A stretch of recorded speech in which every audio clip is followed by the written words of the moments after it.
자, 그러면 2024년 10월 마지막 주 수요일 예배 설교 본문을 말씀드리고 함께 읽어보도록 하겠습니다. 오늘 설교 본문은 사사기 5장 31절이 되겠습니다. 사사기 5장 31절을 다 같이 함께 읽어보도록 하겠습니다. 같이 읽겠습니다. 여호와여, 주의 원수들은 다 이와 같이 망하게 하시고 주를 사랑하는 자들은 해가 힘있게 도둠 같게 하시옵소서 하니라. 그 땅이 40년 동안 평온하였더라. 아멘. 자, 저는 방금 함께 읽은 사사기 5장 31절 말씀을 가지고 누구나 망할 수 있다, 그러나 이와 같은 제목으로 지난주에 시작한 사사기 공부를 두 번째로 이어가 보려고 합니다. 오늘은 지난주에 이어서 사사기 3장부터 5장까지 세 개의 장을 살펴보고자 하는데, 이 세 개의 장을 잘 요약할 수 있는 핵심 단어들을 먼저 말씀드려 보도록 하겠습니다. 시험이라는 단어를 기억하시면 좋겠고, 테스트와 같은 말이겠지만, 그리고 기회, 선택, 질문과 같은 단어들이 사사기 3장부터 5장을 규정할 수 있는, 들여다볼 수 있는 안경과 같은 키워드가 될 것 같습니다. 그리고 이 사사기 3장부터 5장까지를 간단하게 요약을 해본다면 4명의 사사, 온니엘, 에훗, 삼갈, 드보라의 등장과 사역이라고 정리해 볼 수 있습니다. 이 말은 사사가 무려 4명이나 나올 만큼의 이들이 사역을 해야 할 정도의 상황들이 구체적으로 펼쳐졌다라는 뜻이 되는 거예요. 자, 우선 사사기 3장은 하나님의 시험 또는 시험하시는 하나님이라는 제목으로 그 시작을 표현해 볼 수 있을 것 같습니다. 그리고 사사기 3장 이하, 그러니까 전체 이야기의 서문이라고 해도 틀린 말은 아닐 것 같습니다. 그런데 우리가 잘 알듯이 시험, 특별히 하나님이 이스라엘 백성을 시험하시는 데에는 이유가 있다는 것을 기억해야 합니다. 학교에서 치르는 시험도 얼마나 배웠는지, 얼마나 이해했는지, 그래서 얼마나 아는지 그것을 체크하기 위해서 보는 게 시험이지, 그걸 가지고 뭐 어떤 판단을 내리거나 정죄하기 위한 그런 수단은 아니지 않겠습니까? 자, 그러니까 그 이유가 무엇인지, 하나님께서 이스라엘 백성들을 시험하시는 이유가 무엇인지 사사기 3장 1절에서 2절을 읽어보면 알게 될 텐데 한번 읽어보도록 하겠습니다. 제가 읽을게요. 여호와께서 가나안의 모든 전쟁들을 알지 못한 이스라엘을 시험하려 하시며 이스라엘 자손의 세대 중에 아직 전쟁을 알지 못하는 자들에게 그것을 가르쳐 알게 하려 하사. 여기까지만 읽겠습니다. 하나님이 이스라엘 백성들을 시험하고자 하신 이유는 이스라엘 자손들 중에서 아직 전쟁을 알지 못하는 자들에게 그것을 가르쳐 알게 하려는 의도와 목적 때문이었다라는 겁니다. 그러면 하나님이 전쟁을 어떻게 하는지를 가르쳐 주시기 위한 이유였을까요? 싸움이라는 것이 있을 텐데 어떻게 싸워야 해? 뭐 그런 전쟁 방법론을 가르쳐 주기 위한 것일까요? 그런 게 아니죠. 그보다는 가나안이라는 땅을 정복하기 위해서 펼쳐졌던 모든 전쟁들에 대해서 알지 못하는 세대들, 그러니까 하나님께서 가나안 땅을 주기로 약속하셨고, 그래서 그 땅을 어떻게 점령하게 하셨는지 그 과정을 알려주기 원하셔서 그렇게 시험을 작정하셨다라는 겁니다. 그리고 그 시험거리로, 시험의 도구가 되는 이방 민족들을 남겨두셨다라는 거예요. 다시 말하면 이방 민족들과 같이 어울려 살면서 어떻게 살아가는지를 한번 보겠다, 이런 뜻이 되는 겁니다. 보다 정확하게는 하나님이 어떤 분이신지, 하나님이 이스라엘 백성들을 위해서 어떤 일을 행하셨는지를 친히 깨닫게 하고자 이스라엘 자손들을 시험하셨다라는 뜻이 첫 번째 이유가 되는 것이고, 그렇게 하나님을 알아차린다라면 함께 사는 이방 민족들과의 관계를 잘 해나가겠죠. 거기서 실패한다라면 하나님이 어떤 분이신지, 하나님이 무엇을 명하셨는지를 모른다라는 뜻이 되는 겁니다. 특별히 오늘 본문에서 밝힌 하나님의 시험이라는 것은 이스라엘 자손으로 하여금 깨달음을 주고자 하신 하나님의 의도가 제대로 그들에게 전달되었는지, 그러니까 하나님을 알고 하나님이 행하신 일을 알아서 그 하나님이 원하시는 바를 실천하기를 바라시는 하나님의 뜻이 그들에게 제대로 전달이 되었는지 살펴보는 것이 그 시험의 이유가 될 텐데, 시험의 결과가 어떻게 되었는지 사사기 3장 7절에서 8절을 한번 보도록 하겠습니다. 역시나 제가 읽을게요. 이스라엘 자손이 여호와의 목전에 악을 행하여, 하나님이 보시는 앞에서 악을 행하여, 이렇게 적혀 있으니까 시험에 통과하지 못한 거예요. 자기들의 하나님 여호와를 잊어버리고 그분을 알거나 그분의 행하신 일을 안 것이 아니라 잊어버렸다라는 거죠. 자신들과 함께 살게 하신 이방 민족의 신들, 곧 바알들과 아세라들을 섬기기 시작했다라는 겁니다. 그러니 여호와께서 이스라엘에게 진노하셨고 심판과 징계의 방법으로 그들을 메소포타미아 왕 구산 리사다임의 손에 파셨다.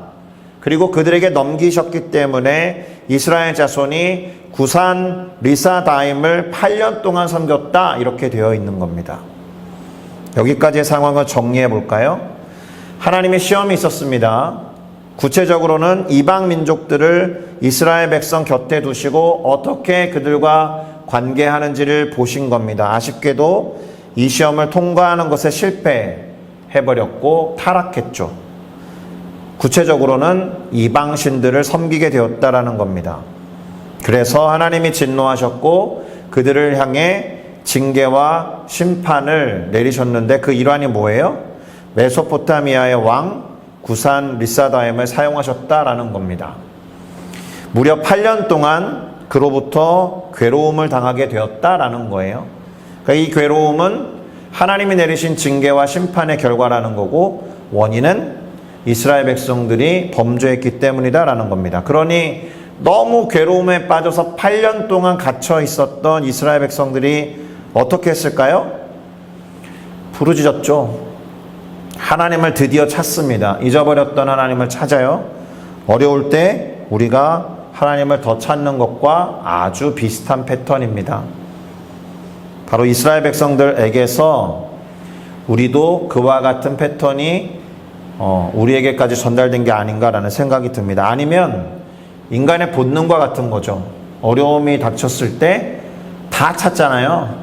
종교를 안 갖고 있는 사람들도 기독교의 하나님, 천주교의 하느님, 불교의 부처님, 알라신 막 다 찾으면서 제발 도와주세요 라고 하는 것과 비슷한 본능과도 같은 것이었다라는 겁니다. 그런데 하나님은 그 부르짖음에 응답하셔서 사사 온니엘이라는 사람을 세우십니다. 사사기 3장 9절을 적혀 있는데요. 제가 읽겠습니다. 이스라엘 자손이 부르짖음에 여호와께서 이스라엘 자손을 위하여 한 구원자를 세워 그들을 구원하게 하시니 그는 누구냐? 곧 갈렙이라는 사람의 아우였던 그나스의 아들 온니엘이었다라는 겁니다. 이 온니엘이 어느 날 갑자기 짠 하고 나타난 것처럼 보이지만 사실은 하나님께서 온니엘에게 당신의 영, 성령으로 기름 부으시고 구원자로 세우신 겁니다. 사사기 3장 10절 그 다음 구절을 또 읽어보겠습니다. 뭐라고 되어 있느냐? 여호와의 영이 그에게 임하셨으므로 하나님이 그를 선택하신 것을 드러내신 거죠. 아무에게나 성령이 임했던 시절이 아닙니다. 아담과 하와가 죄를 범한 이후로 하나님의 호흡이 상징했던 하나님의 영이 모든 인간들로부터 떠나갔고, 특별한 이유와 특별한 목적을 가지고 특별한 상황에서 쓰임받는 사람들에게만 기름 부음의 형태로 성령의 능력이 나타났을 때이기 때문에 아무에게나 하나님의 영이 임했던 게 아닙니다. 그리고 이때의 하나님의 영은 파워, 능력으로서의 하나님의 능력을 말합니다. 특별히 선택한 사람에게 그를 선택하시고 당신의 영을 능력으로 기름 부으셨다라는 뜻입니다. 그래서 기름 부었다라는 뜻에서 구원자라는 단어를 쓰고 있는 거고, 우리가 잘 아는 메시아라는 단어가 여기에서 온 겁니다. 그래서 그가 이스라엘의 사사가 되어 나가서 싸울 때에 여호와께서 메소포타미아 왕 구산 리사다임을 그의 손에 넘겨주심에 온니엘의 손이 구산 리사다임을 이기니라, 이렇게 기록하고 있습니다. 하나님의 영으로 기름 부음을 받아서 이스라엘의 구원, 그것을 위해서 사역하는 사사가 되었다. 그리고 그가 사사로 다스리는 동안에 무려 40년 동안이나 평온하게 이스라엘이 지낼 수 있었다라는 겁니다. 8년 동안 메소포타미아 왕 구산 리사다임으로부터 괴로움을 당했지만 하나님이 세우신 사사 온니엘을 통해서 구원을 얻은 뒤에는 그 5배에 해당하는 40년 동안 이스라엘이 평온을 누리게 되었다라는 겁니다. 언제까지요? 온니엘이 죽기까지. 뭔가 불안하죠? 그러면 온니엘이 죽은 다음에는 어땠을까? 이런 질문을 하게 된단 말입니다. 우리는 이미 지난 구절들을 통해서 여호수아서의 뒷부분이나 사사기의 1장을 통해서 여호수아가 살아있는 동안에 이스라엘 백성이 하나님을 섬겼다라든가 여호수아와 함께했던 세대 사람들이 살아있는 동안에 여호와 하나님을 섬겼다라는 기록을 알고 있죠. 살아있는 동안에, 누군가가 살아서 있는 동안에는 이스라엘이 여호와 하나님을 섬겼다는 구절을 통해서 뭔가 불길하다라는 것을 경험한 바가 있습니다. 저희 친척들도 그렇거든요. 신앙의 1세대들이 함께 모여서 예배하고 그런 것들이 잘 되다가 2세대, 3세대로 반복되면서부터 하나님을 잊어버리고 잃어버리는 일이 많습니다. 잘 모여서 예배도 하지 않고 심지어 식기도도 하지 않아요. 그리고 그냥 세상 사람들과 별반 차이 없이 살아가는 경우가 왕왕 있습니다. 그래서 기억이라는 게 중요한 것이고 기념하는 것이 중요한 것이고 신앙 안에서의 전수와 교육이 중요한 거예요. 자, 여기까지 다시 한번 정리를 해 보도록 하겠습니다. 하나님이 이스라엘을 시험하시고자 이스라엘 백성들과 함께 살게 하셨던 이방 민족들의 영향을 받은 나머지 이스라엘 백성들이 타락하게 됩니다. 시험 통과에 실패한 거죠. 하나님 앞에서 악을 행하여서 이방 민족들의 신들을 섬기게 되었고 이에 대해서 하나님이 분노하시고 진노하셔서 그들을 징계하시고 심판하시는 방법으로 메소포타미아 왕 구산 리사다임을 사용하셔서 이스라엘을 8년 동안 괴롭게 하십니다.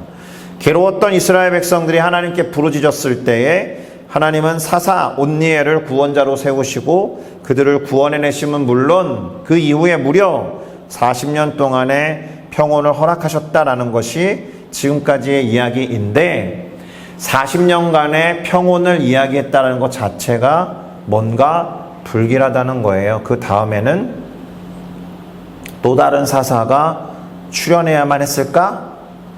이 말은 사사와 같은 리더십이 또 나타나야만 하는 어떤 상황이 도래한다라는 것이니까 이에 관해서 두 가지 관점이 있습니다. 일종의 양가감정이라는 건 긍정적인 측면과 부정적인 측면이 있다라는 거죠. 그것이 무엇이냐? 사사가 필요한 상황이 다시 도래할 것인가? 이 말은 이스라엘 백성이 또 죄를 범할 것인가? 부정적인 측면은 이것이고 또는 이와 같은 타락이 없어도 온니엘을 대신할 리더십이 필요했다라는 점에서 언제든 그와 같은 리더십이 필요했다라는 점에서 또 다른 리더십의 출현은 필연적인 게 아닌가 이런 생각도 할 수 있다라는 거예요. 그러니까 또 다른 사사가 출현한다는 것이 반드시 부정적인 의미만은 아닐 수도 있습니다. 왜 제가 양가감정이라고 표현했는지 알겠죠. 그런데 사사만 리더십으로 있었던 건 아닙니다. 각 지파별로 나이 드신 장로님들이 있었고 모세 때로부터 1000명을 관할하는 1000부장, 500명을 관할하는 500부장, 500부장은 없습니다. 100명을 관장하는 100부장, 10부장 이런 식으로 있었기 때문에 사사가 굳이 필요했던 건지는 모를 수도 있습니다.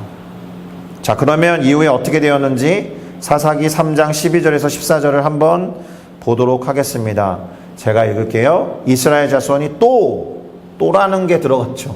또 여호와의 목전에 악을 행하니라. 불길한 예감 그대로 다시 사사가 필요한 상황이 도래하게 되었습니다. 한 번 더 안타까운 문장이 나오고 있죠. 이스라엘 자손이 여호와의 목전에 악을 행함으로 여호와께서 이번에는 모압 왕 에글론을 강성하게 하셨다라는 거예요.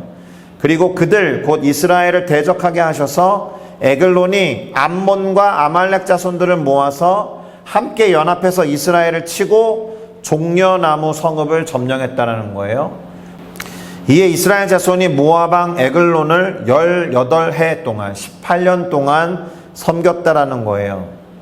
첫 번째로 하나님께 범죄했을 때는 8년 동안 징계를 받은 것과 같은데 이제는 18년 동안이나 괴로움을 더하게 되었다라는 거죠. 자, 그러니 어떻게 했겠어요? 똑같은 패턴이죠. 부르짖었습니다. 사사기 3장 15절인데요.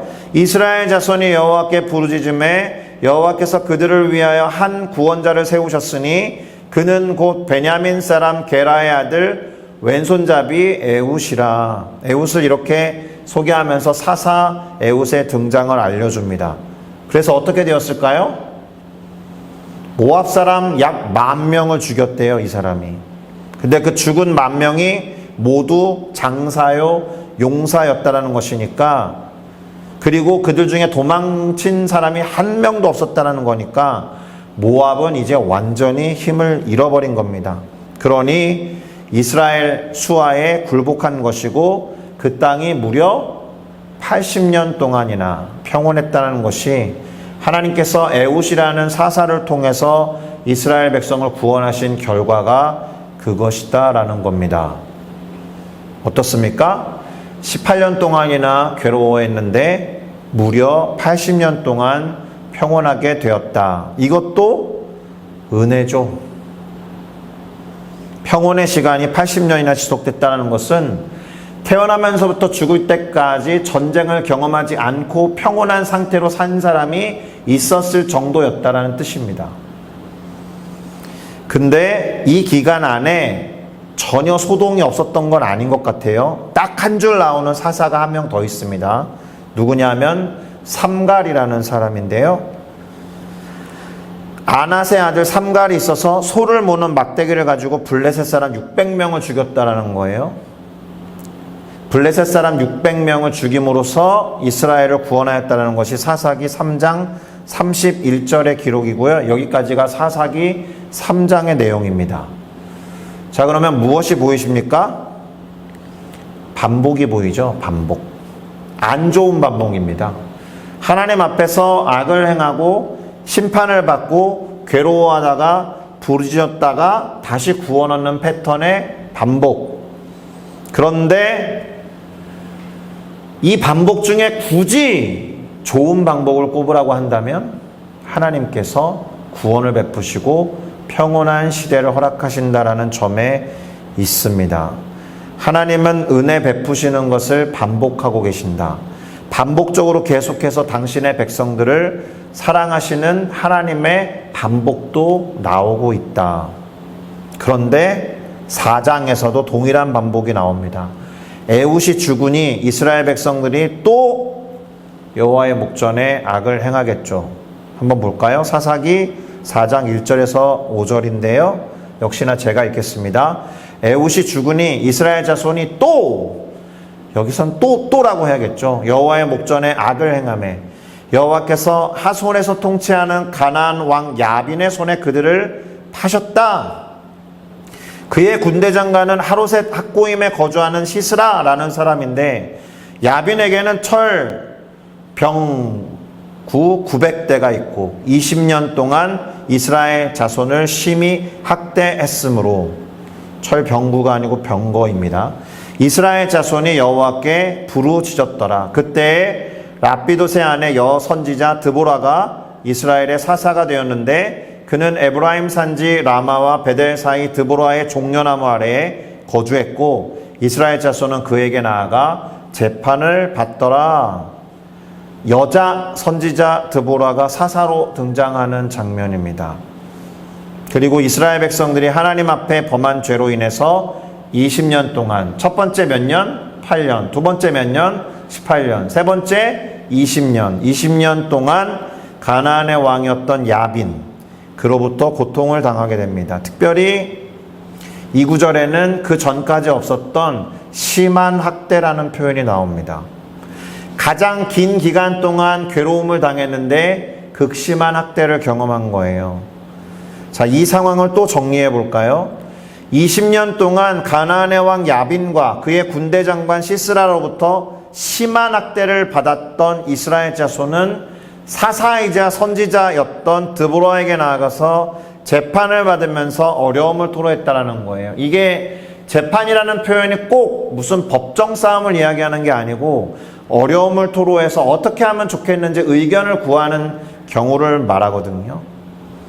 그런데 앞에서 살펴보았던 3명의 사사와는 다르게 드보라에게는 다른 직업이라고 해야 될까? 다른 역할이 하나 더 있습니다. 뭡니까? 선지자였다라는 거예요. 그래서 이 여인은 2가지 역할을 하고 있습니다. 자세히 보면 둘 다 언급되어 있어요. 사사였기 때문에, 사사가 영어로 뭐라 그랬어요? judge라고 했잖아요. 판단하는 사람이라고 했잖아요. 의견을 구하러 오면 판단을 내려서 의견을 말해주는 사람. 2번째, 선지자였기 때문에, 다른 말로 말하면 예언자였기 때문에 하나님의 말씀을 듣고 전할 수 있는 사람이었다라는 뜻이 되는 겁니다. 하나님의 말씀을 듣고 맡아서, 자, 예언이라는 말 오해하지 말라 그랬죠? 앞날에 대한 것을 예언이라고 하지 않는다 그랬습니다. 하나님이 주신 말씀을 듣고 맡았다가 이 말씀이 필요한 사람에게 전하는 사람이 예언자라고 했습니다. 그래서 하나님이 하신 말씀을 들어야 하는 누군가를 불러서 이 말씀을 전달해요. 바로 바락이라는 사람에게 하나님의 말씀을 전합니다. 사사기 4장 6절에서 7절인데요. 제가 읽겠습니다. 드보라가 사람을 보냅니다. 아비노함의 아들 바락을 납달리 게데스로부터 불러냅니다. 그리고 하나님이 명하신 것을 전달하죠. 너는 납달리 자손과 스불론 자손 10,000명을 거느리고 다볼산으로 가라. 내가 가나안의 왕 야빈의 군대 장관 시스라와 그의 병거들과 그의 무리를 기손강으로 이끌어서 너에게 이르게 하고 그를 너의 손에 주리라. 이렇게 말씀하셨던 하나님의 말씀을 전달한 거예요, 바락에게. 그러니까 일방적으로 드보라가 바락에게 이렇게 명령을 내린 게 아니고, 드보라는 그저 선지자이자 예언자였기 때문에 하나님이 자신에게 맡기신 말씀을 그대로 전달한 겁니다. 이게 예언자라는 뜻이에요. 앞날에 대한 얘기 아닙니다. 너 앞날에 어떻게 될 거야 라는 말은 아직 하지도 않았어요. 자, 그럼 이를 들은 바락의 반응을 한번 볼 필요가 있죠. 사사기 4장 8절에서 9절입니다. 역시나 제가 읽겠습니다. 바락이 드보라에게 말하죠. 만일 당신이 나와 함께 간다면 제가 갈 겁니다. 그러나 당신이 저와 함께 가지 않는다면 저도 가지 않을 겁니다. 이렇게 말하니까 드보라가 이제 또 대답하죠. 내가 반드시 너와 함께 갈 거다. 그러나 네가 이번에 가는 길에서는 영광을 얻지 못할 것이다. 앞날에 대한 이야기를 하긴 합니다. 이는 여호와께서 네가 지금 싸우러 가는 시스라라고 하는 가나안 왕국의 군대 장관을 너에게 맡기신 게 아니고 한 여인의 손에 맡기실 것이기 때문에 그렇다라는 거예요. 이렇게 말하고는 일어나서 바락과 함께 게데스로 갔다는 겁니다. 자, 우리는 하나님이 가나안의 왕 야빈의 군대 장관 시스라를 어떤 여인에게 하나님이 맡기셨는지가 좀 궁금합니다. 지금 드보라도 아니고요, 사사 드보라도 아니고, 사사 드보라가 일종의 불러내서 싸우게 만드는 바락도 아니고, 어떤 여인에게 시스라라고 하는 군대 장관의 생명을 맡길 거다라고 말씀하셨습니다.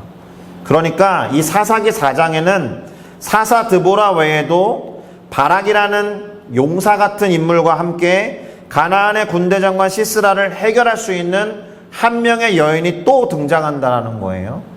성경에 이런 경우가 좀 드뭅니다.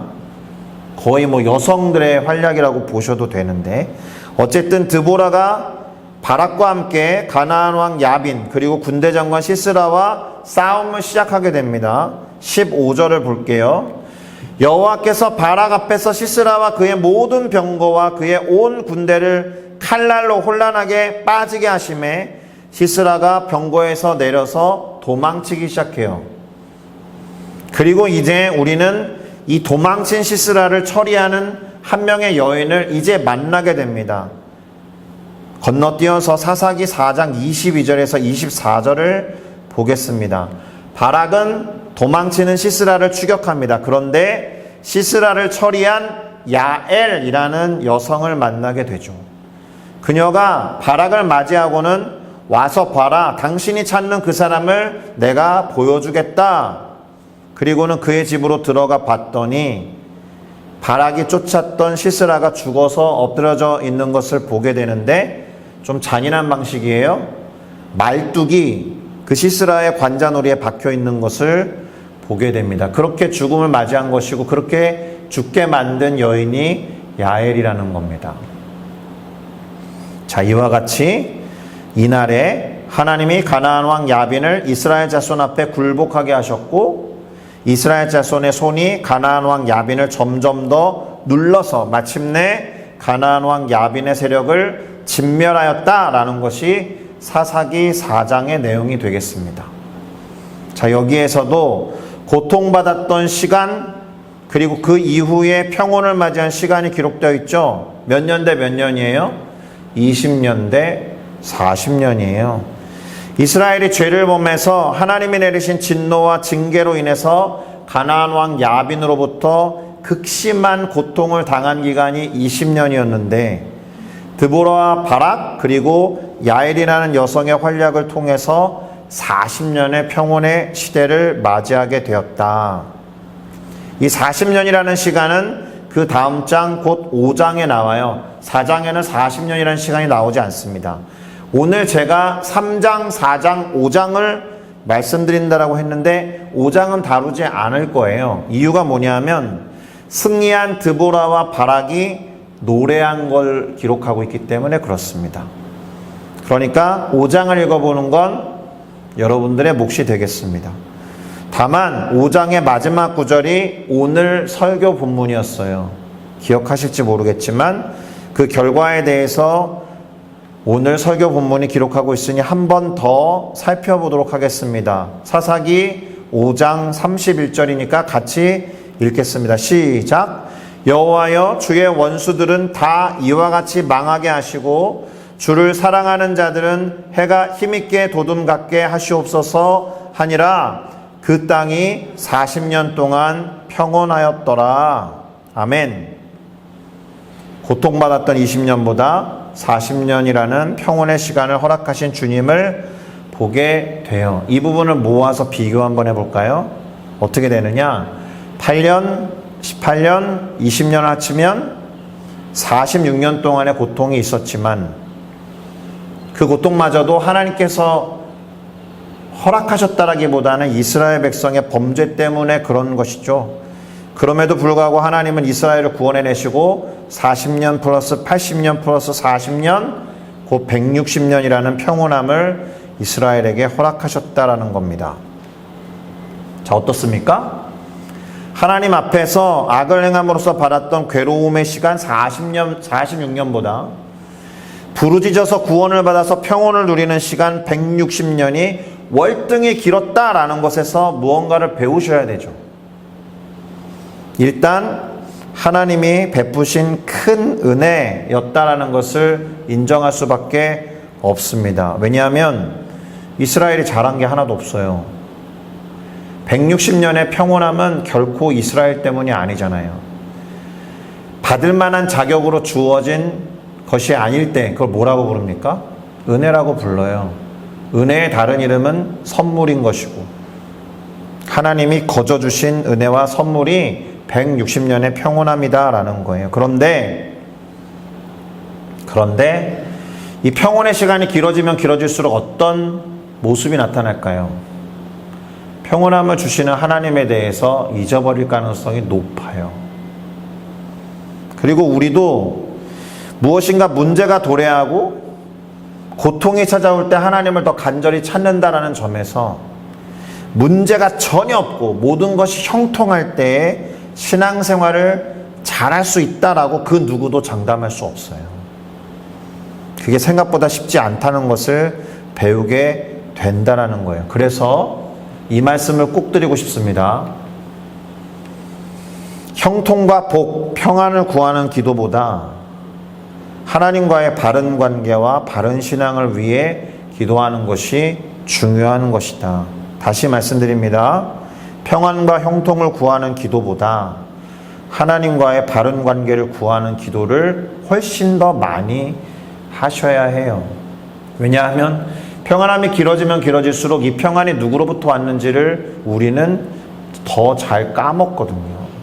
이스라엘 백성이 그걸 보여주고 있기 때문에 그렇습니다. 자, 이쯤에서 오늘 설교 제목을 한번 되새기고 그와 관련된 이야기를 하면서 설교를 마무리 짓도록 하겠습니다. 오늘 설교 제목이 뭐였어요? 누구나 망할 수 있다. 그러나 이것이었습니다. 사실 그 그러나 다음에는 반대로 누군가는 망할 수 있지만 누군가는 안 망할 수도 있다는 것을 숨겨놓은 문장입니다. 또는 망한 뒤에 어떤 깨달음을 얻어서 회복할 수도 있다는 뜻이 되는 겁니다. 왜냐하면 그 망함이 최종적인 것이 아니기 때문에.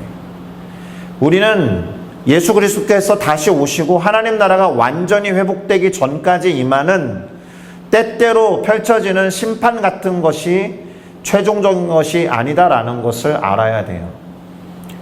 최종적인 심판이라 그러면 답이 없는 거예요. 그야말로 지옥인 겁니다. 회복할 수 있고 회복 이후에 오늘 우리가 살펴본 것과 마찬가지로 평안함과 형통을 누릴 수 있다는 것, 그것을 배운 거죠.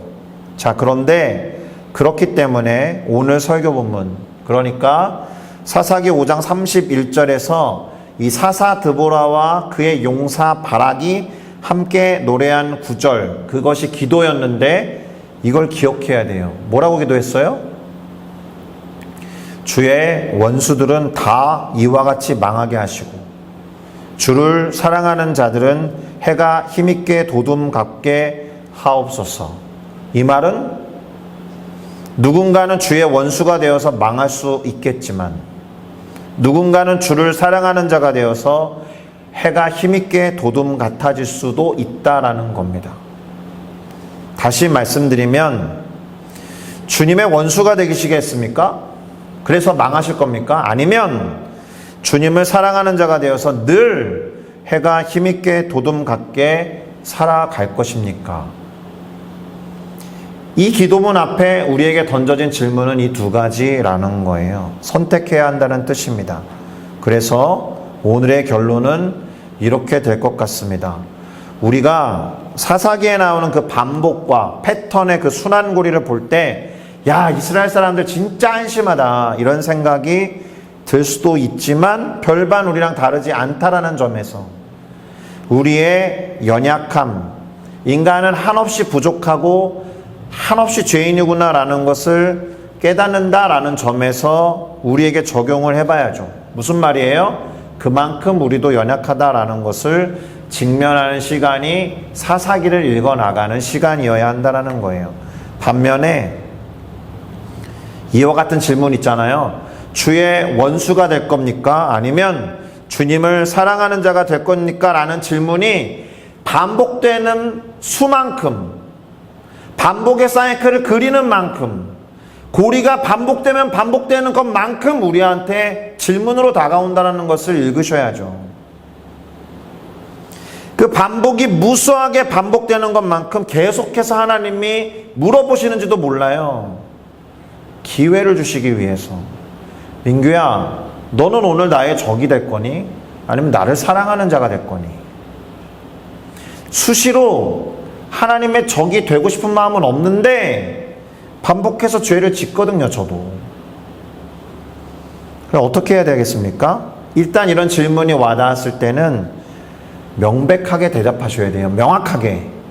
그리고 그 대답한 마음을 주님 굳건히 하시고 변심하지 않게 해주십시오라고 기도하셔야 합니다. 여호수아에게 대답했던 사람들 있죠. 우리가 여호와 하나님을 섬기겠습니다 라고 했던 사람들이 여호수아가 죽고 그와 함께 했던 세대가 다 죽자 모두 죄를 범해서 지금 사사기에 반복되는 고리를 반복하고 있잖아요. 그리고 그와 같은 패턴은 우리도 마찬가지다라는 겁니다. 그러니 제발 안 좋은 순환고리는 끊어버리시고 좋은 순환과 패턴을 만들어가는 오늘의 다짐이 있기를 바랍니다. 할렐루야. 그러기 위해서 오늘 설교 본문, 그러니까 드보라와 바락의 기도가 우리를 향한 거다라는 것을 기억하셔야 돼요. 주의 원수들은 다 이와 같이 망하게 하시고 주의 사랑하는 자들은 해가 힘있게 도둠같게 하옵소서. 기도를 바꿔보면 주님, 제가 주님의 원수가 되지 않게 하시고 주님, 제가 주님을 사랑하는 자가 되게 하셔서 망하는 것이 아니라 해가 도둠같이 늘 주님과 바른 관계 안에 굳건히 서게 해 주십시오. 이렇게 기도하라는 겁니다. 마무리하겠습니다. 본격적으로 사사들이 활동하는 면면을 보게 되는데 그건 안타깝게도 죄를 범한 상황 때문에 벌어진 일이다라는 거예요. 하나님을 잊어버리고 하나님 눈앞에서 악을 행했을 때 하나님은 이스라엘 백성들을 주변 민족을 통해서 괴롭게 하십니다. 흥미로운 것은 하나님이 이스라엘 백성들을 괴롭게 한 시간이 3차례에 걸쳐서 총 46년이었지만 사사를 세우셔서 이스라엘을 구원하신 이후에 그보다 훨씬 더 긴 시간 동안에 평안을 주셨다라는 겁니다. 46년 대 120년. 물론 어떤 사람들은 계속 안 좋은 시간만 보낸 사람이 있을지도 모릅니다. 자신과 상관이 없는 120년의 평온함을 못 경험한 사람이 있을지도 모릅니다. 그러나 적어도 하나님의 마음은 그 46년 동안의 이 친구들의 괴로움보다 120년의 평안함에 뜻을 두셨을 거다라고 생각합니다.